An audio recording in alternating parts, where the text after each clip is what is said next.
ಸರ್ಕಾರದ ಪೌರತ್ವ ತಿದ್ದುಪಡಿ ಕಾಯ್ದೆ ವಿರೋಧಿಸಿ ಸಂವಿಧಾನ ಉಳಿಸಿ ದೇಶ ರಕ್ಷಿಸಿ ಬೃಹತ್ ಪ್ರತಿಭಟನಾ ಸಮಾವೇಶವು ನಗರದ ಹೊರವಲಯದ ಕೃಷ್ಣಾಪುರ ಪ್ಯಾರಡೈಸ್ ಮೈದಾನದಲ್ಲಿ ನಡೆಯಿತು. ಪ್ರತಿಭಟನಾ ಸಭೆಯನ್ನು ಉದ್ಘಾಟಿಸಿ ಮಾತನಾಡಿದ ಮಾಜಿ ಶಾಸಕ ಮೊಯ್ದೀನ್ ಬಾವ, ಸರ್ವಧರ್ಮ ಮನೋಭಾವದ ಸಂದೇಶವನ್ನು ನೀಡಿದ ಸಂವಿಧಾನದ ಆಶಯಗಳನ್ನು ಬಿಜೆಪಿ ನೇತೃತ್ವದ ಕೇಂದ್ರ ಸರ್ಕಾರ ತಿರುಚುತ್ತಿದೆ ಎಂದು ಆಕ್ರೋಶ ವ್ಯಕ್ತಪಡಿಸಿದರು. ಇಡೀ ರಾಜ್ಯಾದ್ಯಂತ ನಮ್ಮ ಸರ್ಕಾರ, ರಾಜ್ಯದ ಸರ್ಕಾರ ಸೆಕ್ಷನ್ ಅನ್ನು ಹಾಕ್ತದೆ. ಸೆಕ್ಷನ್ ಅನ್ನು ಹಾಕಿದ್ರು ರಾಜ್ಯದ ಇತರ ಯಾವುದೇ ಪ್ರದೇಶದಲ್ಲೂ ಯಾವುದೇ ತೊಂದರೆಗಳಾಗುವುದಿಲ್ಲ. ಶಾಂತಿಯುತವಾದ ಪ್ರತಿಭಟನೆಗೆ ಪೊಲೀಸರು ಅವಕಾಶವನ್ನು ನೀಡುತ್ತಾರೆ. ಆದರೆ ಈ ನಮ್ಮ ಜಿಲ್ಲೆಯಲ್ಲಿ 90% ಪೊಲೀಸರು ಬಹಳ ಶಾಂತಿಯುತವಾದ ವಾತಾವರಣವನ್ನು ಕಂಡುಕೊಂಡು ಹೋಗಲಿಕ್ಕೆ ಬಹಳಷ್ಟು ಶ್ರಮಿಸುವಂತಹ ಈ ನಾಗರಿಕರಿದ್ದಾರೆ.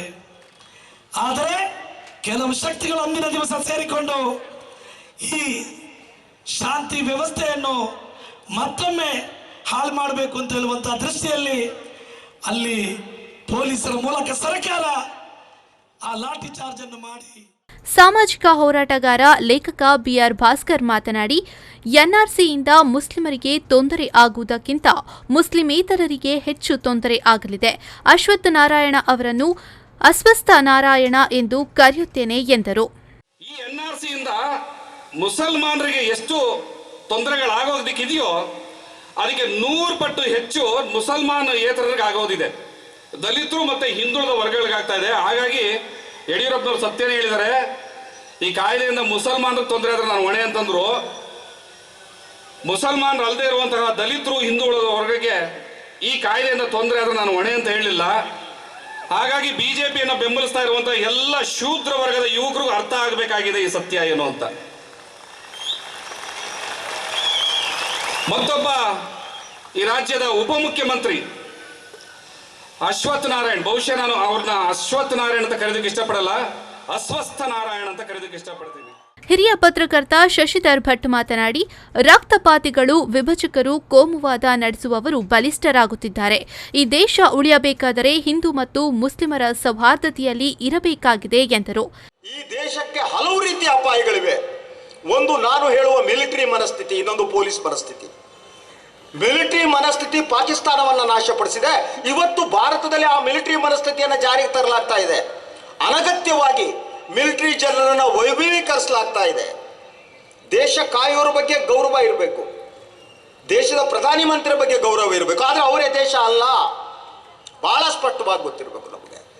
ಈ ವೈಭವೀಕರಣ ಏನಿದೆ, ಮಿಲಿಟರಿ ಮತ್ತು ಪೊಲೀಸ್ ವೈಭವೀಕರಣ ನಡೀತಾ ಇದೆ, ಅದು ಅಪಾಯಕಾರಿ. ಅದು ಯಾವ ರೀತಿಯ ಪರಿಣಾಮ ಬೇಕಾದರೂ ಆಗಬಹುದು. ಇದೆಲ್ಲ ಸೇರಿ ಮೋದಿ ಒಬ್ಬ ಸ್ವಪ್ರೇಮಿಯಾಗಿ ಪರಿವರ್ತನೆ. ಅವರು ತಮ್ಮನ್ನು ಮಾತ್ರ ಪ್ರೇಮಿಸ್ತಾ ಹೋಗ್ತಾರೆ. ಅವರು ಜಗತ್ತಿನಲ್ಲಿ ಏನನ್ನೂ ಪ್ರೇಮಿಸಲಾರರು. ಅದಕ್ಕೆ ಸಂಸ್ಕೃತದಲ್ಲಿ ಸ್ವಕುಚ ಮರ್ದನ ಅಂತಾರೆ. ನಿಮ್ಗೆ ಅರ್ಥ ಆದ್ರೆ ಆಗುತ್ತೆ. ನಾನಂದ್ರೆ ಸ್ವಕುಚ ಮರ್ದನ. ಇವರು ಈ ಸ್ವಕುಚ ಮರ್ದನ ಮಾಡುವಂಥವ್ರು. ಇಂಥ ಅಪಾಯಕಾರಿ ಜನರ ಹತ್ರ ನಾವು ದೇಶವನ್ನು ಕೊಟ್ಟಿದ್ದೇವೆ. ಸಭೆಯಲ್ಲಿ ಡಿವೈಎಫ್ಐ ರಾಜ್ಯಾಧ್ಯಕ್ಷ ಮುನೀರ್ ಕಾಟಿಪಳ್ಳ, ಬಿಎಂ ಮುಮ್ತಾಜ್ ಆಲಿ, ಅಬೂಬಕರ್ ಕುಳಾಯಿ, ಸನ್ಮಾರ್ಗ ವಾರಪತ್ರಿಕೆ ಪ್ರಧಾನ ಸಂಪಾದಕ ಎಕೆ ಕುಕ್ಕಿಲ, ಕೃಷ್ಣಾಪುರ ಬದ್ರಿಯಾ ಜುಮಾ ಮಸೀದಿ ಧರ್ಮಗುರು ಉಮರಲ್ ಫಾರೂಕ್ ಸಕಾಫಿ, ಚೊಕ್ಕಬೆಟ್ಟು ಮೊಹಿಯುದ್ದೀನ್ ಜುಮಾ ಮಸೀದಿ ಧರ್ಮಗುರು ಅಜೀಜ್ ದಾರಿಮಿ, ಮಂಗಳೂರು ಎಸ್ಕೆಎಸ್ಎಂ ದಾವಾ ಸೆಂಟರ್ ಅಧ್ಯಕ್ಷ ಎಂಜಿ ಮಹಮ್ಮದ್, ಪಿಎಫ್ಐನ ಎಕೆ ಅಶ್ರಫ್ ಜೋಕಟ್ಟೆ, ದಲಿತ ಚಳವಳಿಗಾರ ಅಶೋಕ ಕೊಂಚಾಡಿ, ಮಹಾನಗರ ಪಾಲಿಕೆ ಮಾಜಿ ಮೇಯರ್ ಕೆ ಅಶ್ರಫ್ ಉಪಸ್ಥಿತರಿದ್ದರು. ಶರತ್ ಸಾಲ್ಯಾನ್, ವಿ4 ನ್ಯೂಸ್ 24/7 ಮಂಗಳೂರು.